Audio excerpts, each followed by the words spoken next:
Park niggas know me. Curtbone, little homie. All days, yeah. Been a road.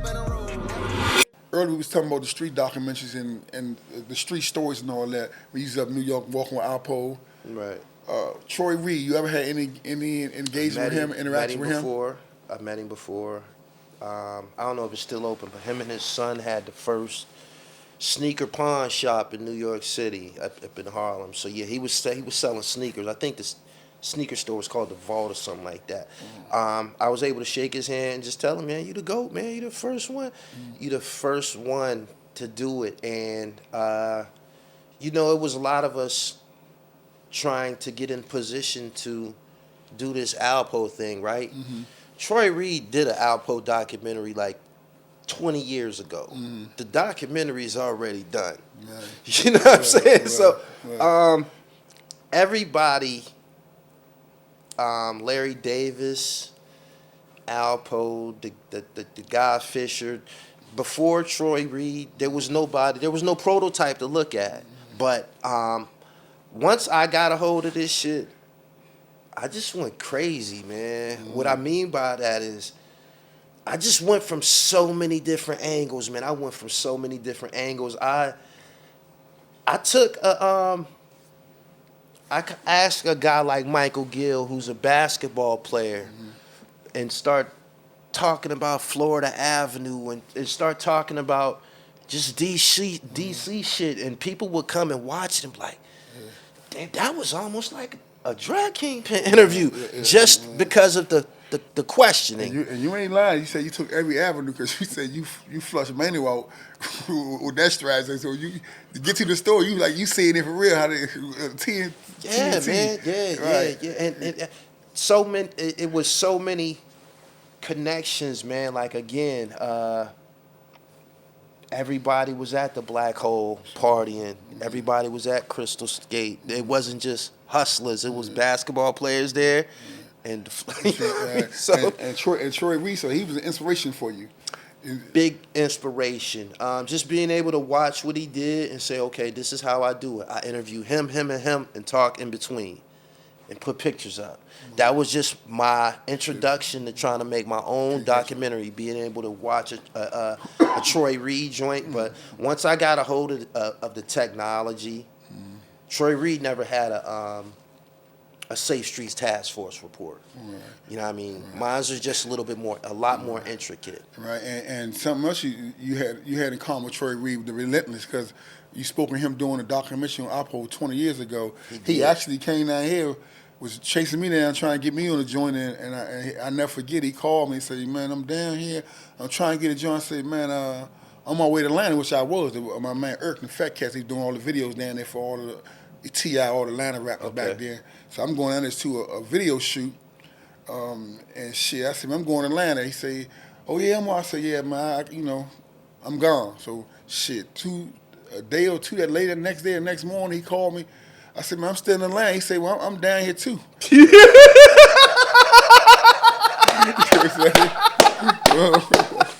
Yeah, so every that joint, man. But again, like even with you, like I didn't want to touch on the story, right? Some parts of these productions, they just won't be complete without certain people. Right. It might be a certain something, and it just won't be done. Right. Yeah. So you probably was a component, man, major component. And I tip my hat to him. I watched his hustle from the sideline. I wasn't into the business, so I watched the hustle. I tip my hat to him. But before we close on Troy Reed, what you think about? Cause I see he got a lot of bad slap for the last video he showed of Alpo going to the site with reporters. That specific clip was leaked. That was a part of a bigger production. I believe when they shot that, he was swinging for the fences, not Alpo, Troy Reed. You know what I'm saying? I believe that was Troy was behind the camera. He's the director. He's the one who's pointing the buttons. He's pressing the buttons. I know that it got leaked because I was in touch with Alpo during the. So it was a legitimate leak. It wasn't. It was They when they uploaded it to someone's email it to somebody, they used somebody's Google Drive. So when it got in this person's Google Drive and they realized what was in there, they uploaded it. They uploaded it, and not for no money, for recognition. Like, this is, oh my God, this is the biggest thing in the world. So that's how I got out, and they fell out about it. It was an accident, but I know that Alpo told me himself. He was like, Troy, he tight with me. He think I did that shit. You know what I mean? But it don't make sense to release it for free.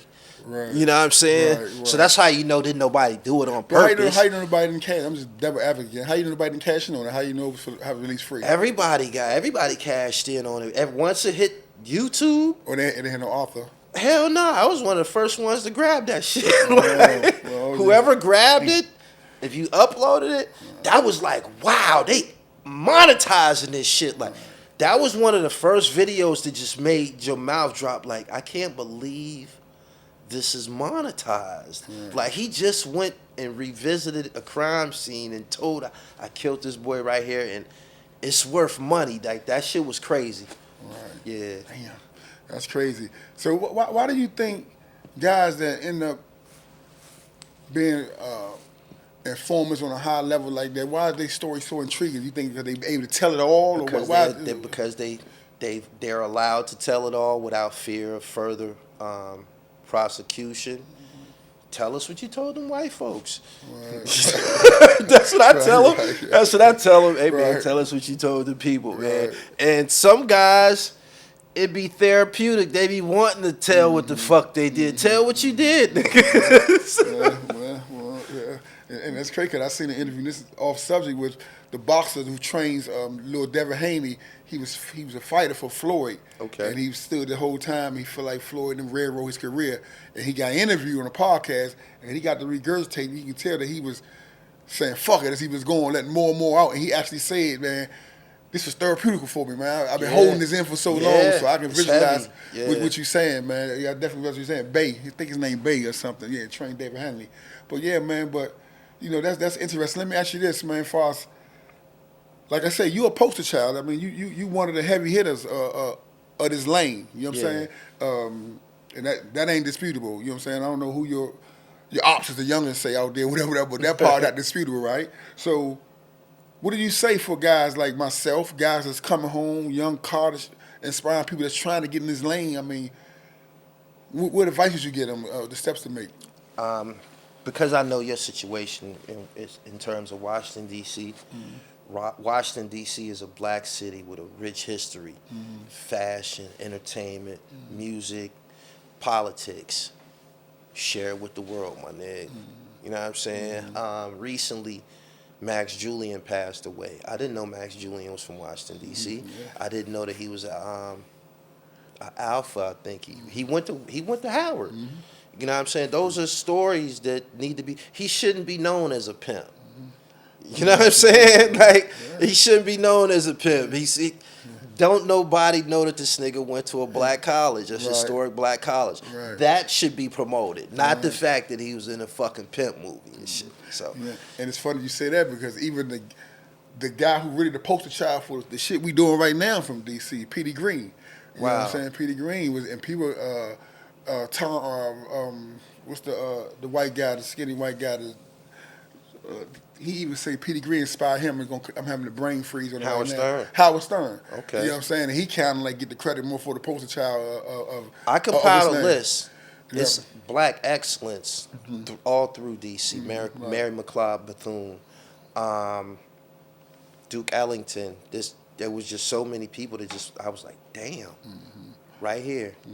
So. Someone touching with you, man. I remember you called me one day, or you inboxed me and texted me. You said you wanted to reach out to John Thomas, right? John Thompson, you knew we had a communication. I told you, I say, man, you know, he ain't feeling good, a little under the weather.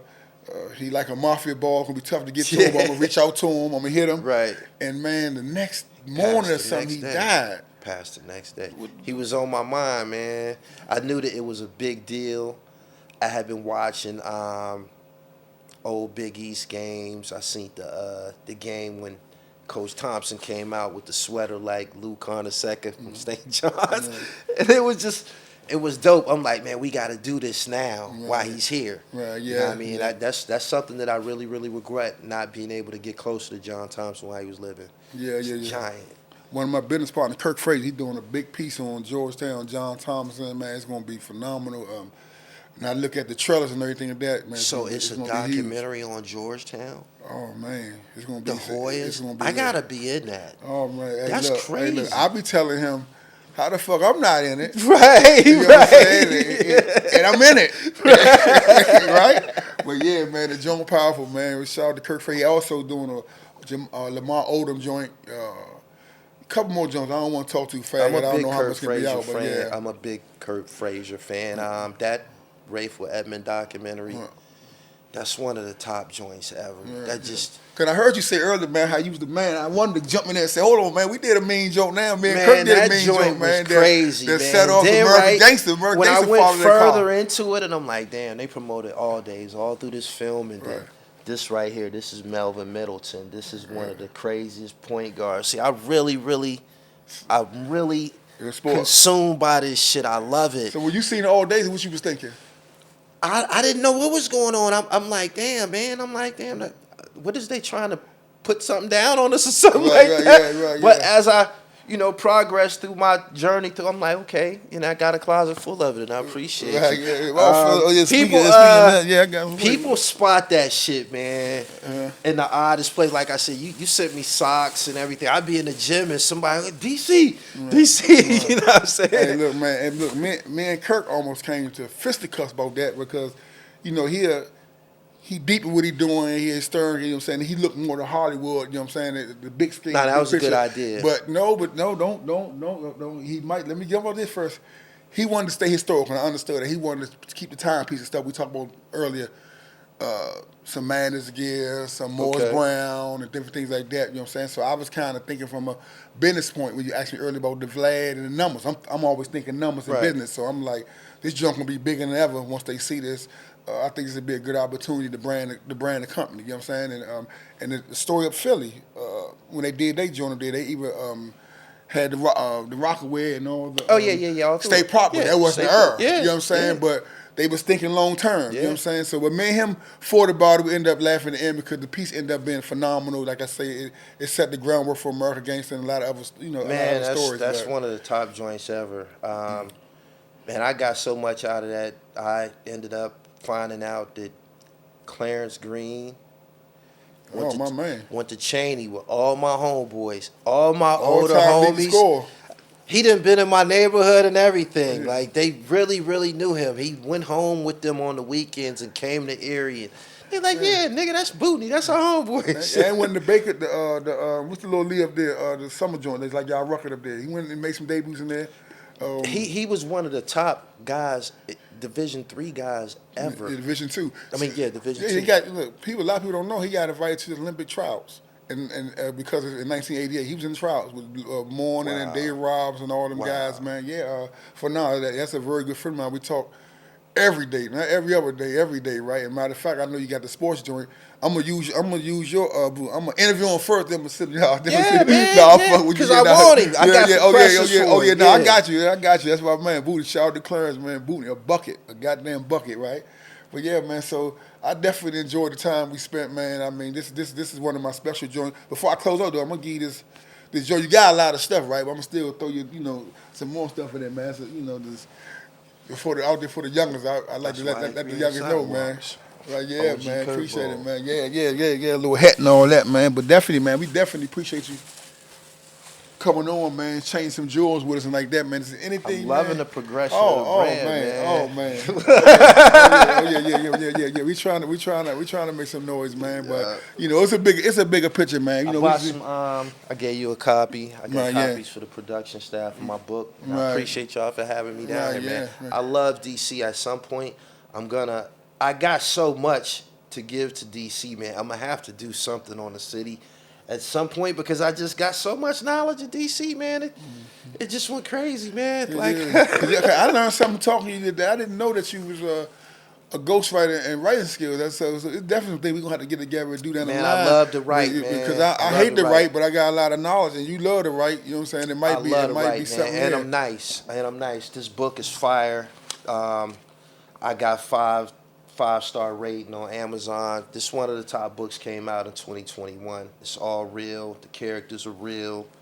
It ain't a lie told in this motherfucker, man. Right. Like straight up. That's straight dope, not cut. Oh man, good dope. Blue Magic. Oh yeah.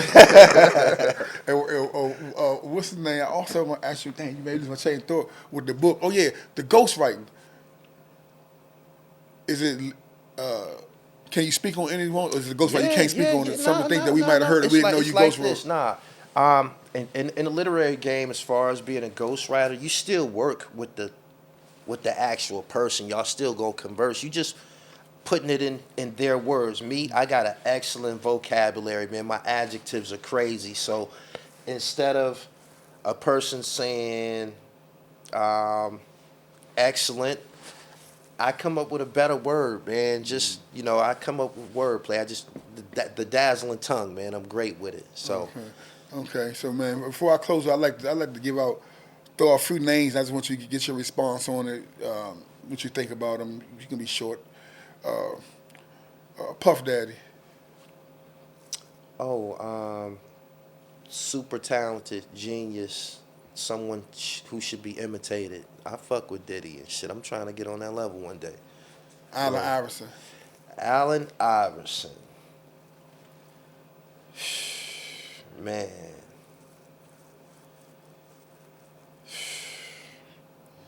Just a hellraiser, man. A little hellraiser, man. Came in the league, just tearing shit up, man. He thought he was sadly mistaken if he thought he was gonna whoop my Lakers in the finals that year. Georgetown's finest, man. When I talk about Iverson with people, they try to take the conversation into a point guard conversation. He only played point guard in college, and I think maybe his first year in the NBA. Wow. After that, Eric Snow ran the point at Philly. Iverson was a two-guard for the rest of his career. So, I mean, just one of the dynamic players of the 21st century, changed the game. I seen recently he was smoking weed in public. I thought that was bold as a motherfucker. They said that he was doing it to endorse he got his own strain. Yeah. But he's still Allen Iverson. Right. You dig what I'm saying? Somebody's kid is looking at you at all times, wanting to imitate that. And I think that message was a little bit counterproductive. But I love AI shit. I love basketball. Okay, two more names I'm going to drop on you. Spike Lee. Great. I love his films. I grew up on all of them. I love how he often used the same actors in each of his films. A lot of his films, Jungle Fever and Do the Right Thing, and they were some of the same actors. He used them over and over and over. I thought that was dope. I miss the luxury of having black movies. I don't. Movies with soundtracks, that was all a part of my childhood, and now I just miss it. I just miss being able to sit around a TV with the whole family watching a Spike Lee movie, because I knew it was a message gonna be, you know what I mean, involved in the movie. It was gonna be some blackness there. So yeah, I grew up with Spike in my house at all times. And my last person, Tupac Shakur. Ooh. Rebel. Sheesh. Man, he's a real big deal, man. Whenever his name come up on my platform, because of course I interview Haitian Jack, it's ooh, man. Nobody has fans like Tupac. Tupac got some of the most radical, passionate, strong, ardently strong fans, man, you ever gonna encounter. I love his music. I believe that when he was living, I didn't appreciate his music. I didn't appreciate all of his messages of black empowerment and shit like that. Like, when I hear White Man's World, I'm 44 now. When I hear White Man's World now, I'm like, damn, listen to that shit. You dig what I'm saying? And he's rapping about things that's going on right now, and is relevant, and the information contained within the song is very, very relevant and powerful. And when he was living, I wasn't there. I wasn't on no black shit. I was on black destruction. Right. You dig what I'm saying? So I had to grow with Tupac's message. I love black people. I love being black and talented. And everything that I'm saying right now is things that constantly came out of Tupac's mouth. You know what I mean? He had a big thing with being black and gifted. And that's the only thing that brought me here today, that black gifted spirit that Tupac rapped about. You know what I'm saying? Okay, man. With that, man, definitely, man. Again, man, thanks for coming, changing jewels. My with me, man. Pleasure, man. Yep, Definitely, man. I enjoyed man. it. Out the park, niggas know me. Curtbone, little homie. All days, yeah. Been a road,